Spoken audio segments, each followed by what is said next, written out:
never see you again. A phrase that in 2021 and all the gifts it's been sending our way, I've been seeming to use more and more. Welcome back to the Sunshine State Rails. It's the laxed evening of February 25th, 2021, and we've set up at CSX's Yeoman Yard in Tampa to shoot this pair on tonight's Q442 out of this yard to Waycross, Georgia. It's just after 6:15 p.m. now, and the crew has come on duty and has begun to triple the train out of Yeoman.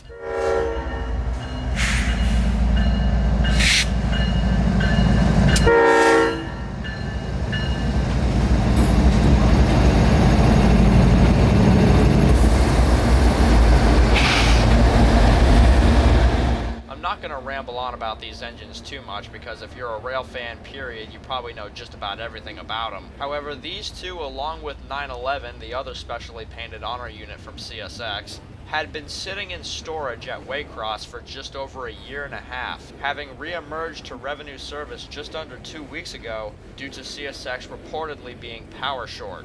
While the 911 is off elsewhere in the US pulling freight, the 1776 and the new 3194 are here in Yeoman to pull tonight's train to Waycross. The 1776 being impressively painted in digital camo to honor our veterans and military forces, and 3194 painted in mostly blue, white, and black to honor our law enforcement and police officers. Especially impressive is the decals on the windows, the black and blue flag for law enforcement, and the red, white, and blue flag for America. Whether in storage, at a museum, or pulling freight, these are fantastic pieces of artwork, and an amazing job done by all of those involved in the process. When I say these guys were tripling out, I mean that besides the cut of cars they pulled out first, they had 3 other tracks of cars to pull forward and back onto, all of which were to go north to Waycross tonight. Having the 2 units pull forward and back onto their next cut, stopping right next to us, really crossed the point that there's no way to experience something fully until you're in person. As I mentioned, the 911, which is painted mostly red and white to honor our first responders, is off elsewhere in the US pulling freight on its own. With that said, I should probably state that these units aren't exactly meant to stay together now, which makes it rare in a sense or two to see these two together on 442 tonight. Just a few days ago, all 3 of these units were on their own, these 2 having been put together only by chance at Waycross to pull Q441 down here last night. While the 3 units being separated makes the hunt for them more interesting, it is kind of sad to see the 3 units separated finally, but what else can I say? We're most happy that they're finally out of storage and pulling freight for the company again. The sun was setting fast now, and even though there was a full moon in the sky for tonight, we were to lose light pretty quick. Adding to that, the engines would be out of view for pretty much the rest of the process, as the cuts they were pulling out would push the engines far beyond the signals at YN in the center of the screen. So we stuck around for just a little bit longer before taking off and making our way to the infamous location, Plant City. But for a little extra reason besides the lighting there.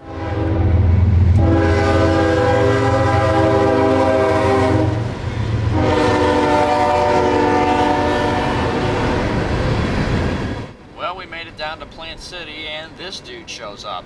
Here's 0704, a 5 times weekly train of rock empties and loads between Tampa and Winston Yard. In this scene, he would be heading eastward with empty hoppers to Winston, and he'd return tonight to Tampa later with loads. As I mentioned, we came to Plant City for a separate reason besides the lighting. So what would that reason be, you may ask?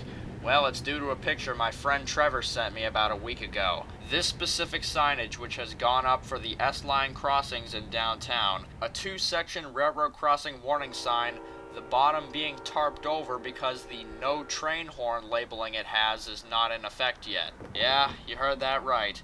Downtown Plant City at some point or another is soon to become a quiet zone. So no more train horns will bless this town. This whole process doesn't exactly make sense to me because it's only the S-Line getting these signs and not the A-Line, which 0704 was just running on, which is odd due to the fact that the A-Line has more crossings and more trains on it. But in today's world, I've seen even less logic used for higher decisions. So what else can you do? I used the opportunity to get further downtown and shoot Q442 as 1776 would roll through town, with the engineer blowing its unique Leslie Super Typhon S5T horn. Because who's to say that the next time these engines come back down here that there will still be horns allowed on this line?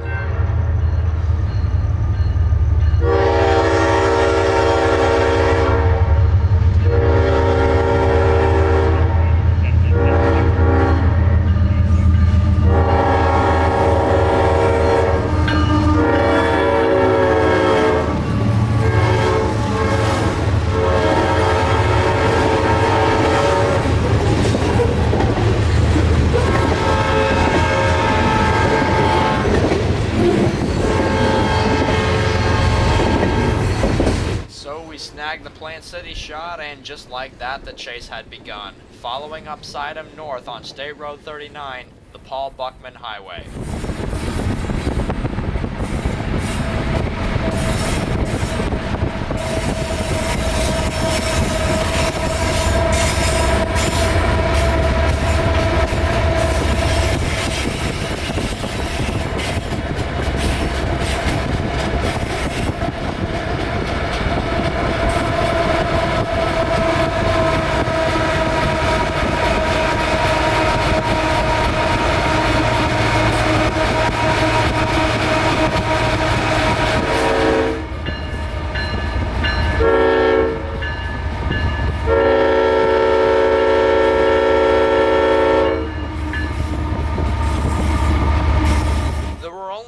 People out on the road tonight for this train, one of them being my buddy Chase, and I guess he saw where we were set up as they drove by.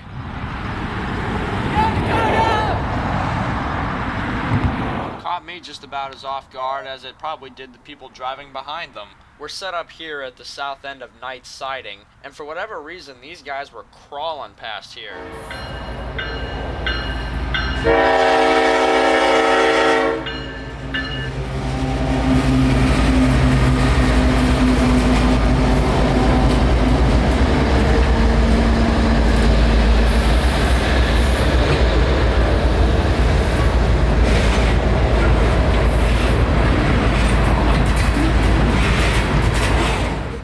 We gained some distance and made Vitus Junction our next shooting location. This is where the S line from Tampa, verging to the right, merges with the AR line coming from Lakeland, verging off to the left.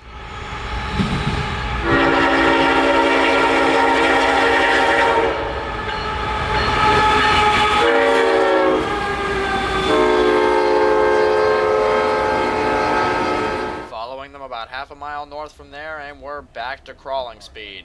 Though for a reason this time. Though you can't see it, those signals just off to the left were displaying an approach, telling him that at the very next signal he would have to come to a stop. And the reasoning for this was because he'd have to meet another train. So to maximize the amount of time they can keep their 11,000 foot consist in motion, they run at this speed, so in the case that they don't have to completely stop, they won't have to again inch the slack out of their 11,000 foot consist. There was no way we could pace at this speed, so we sprinted a little bit north of there to a road that I don't even think has a name. It's a small dirt road about a quarter mile south of the control point of Ellerslie, which is where this Vitus double track singles up for about half a mile before the Dade City siding starts.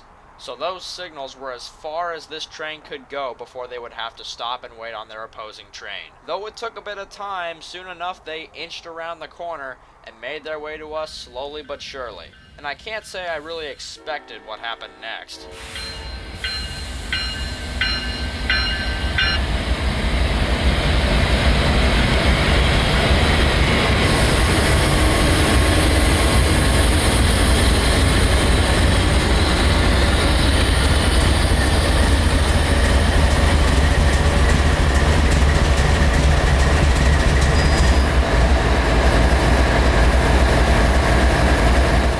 I don't know if this was intentional or not, but the crew stopped these two novelties right in front of us. And the conductor even came out of the cab to have a little talk with us. After all, we had been chasing their train for almost 40 miles now, and they noticed things like that. Definitely an awesome guy. The chat couldn't last forever though, because QO45, the opposing train, was right on the helm. Speeding out of Jacksonville bound for Tampa with UPS and intermodal traffic, It was only a matter of seconds before he made his way past.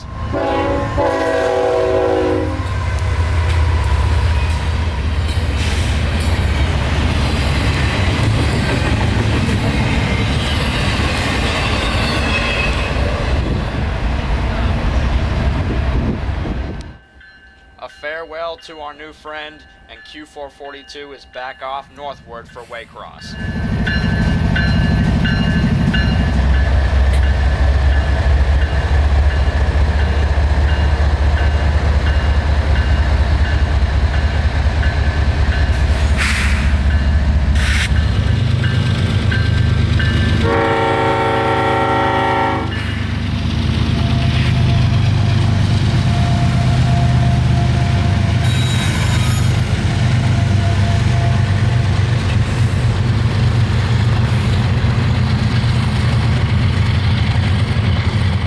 Speaking of Dade City, their historic depot was our next location with their fluorescent lights.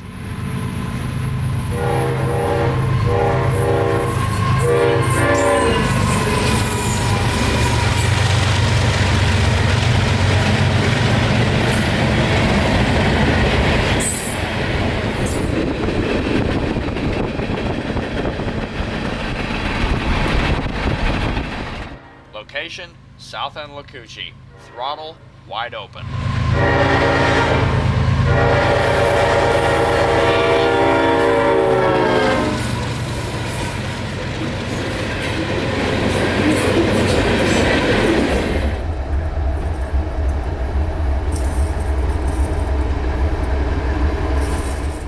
Only about 10 miles later, and we're back down to walking speed. We're about 4 miles south of Bushnell on the S-line near the control point of St. Catherine, which is where this double track, which begins back at Ridge Manor, singles up going north. For the record, the term singles up simply means that it goes from 2 tracks back down to 1 track. And again, since most everything through this area runs at night on the main line, there's another train they've got to meet. Avoiding a complete stop this time, their opposing train now was Q455, nightly mixed manifest out of Waycross, Georgia to CSX's Taft Yard just south of Orlando.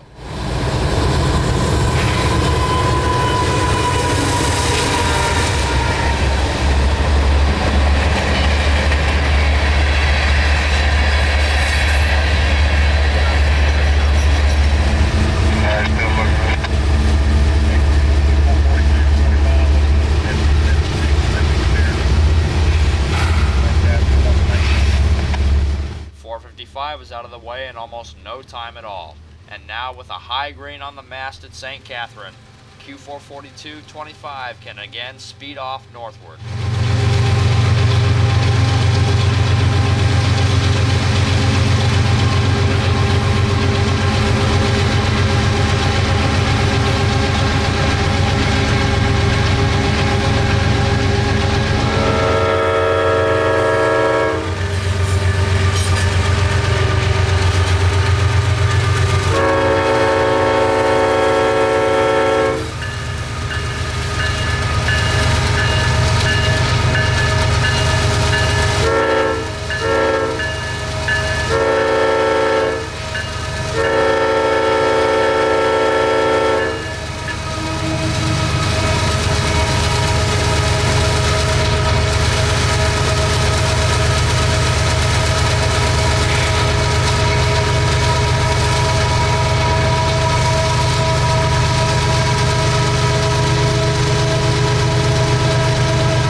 Spot along the chase, downtown Bushnell, as the train rounds the curve to speed off into the night for the final time.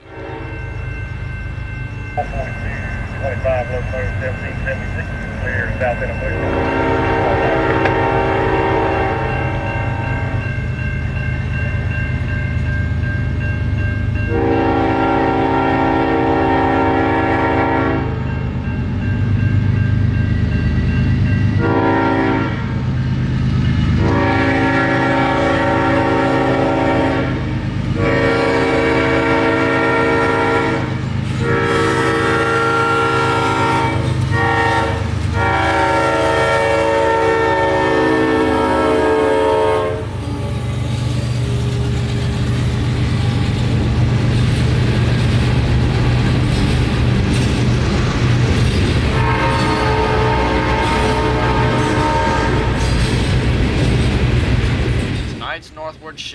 Tropicana products and empty miscellaneous would have some very memorable tractive effort taking them out of town tonight. As I'd mentioned at the beginning of this video, both these engines along with 911 had been in storage at Waycross for over a year and a half before they came out just under 2 weeks ago.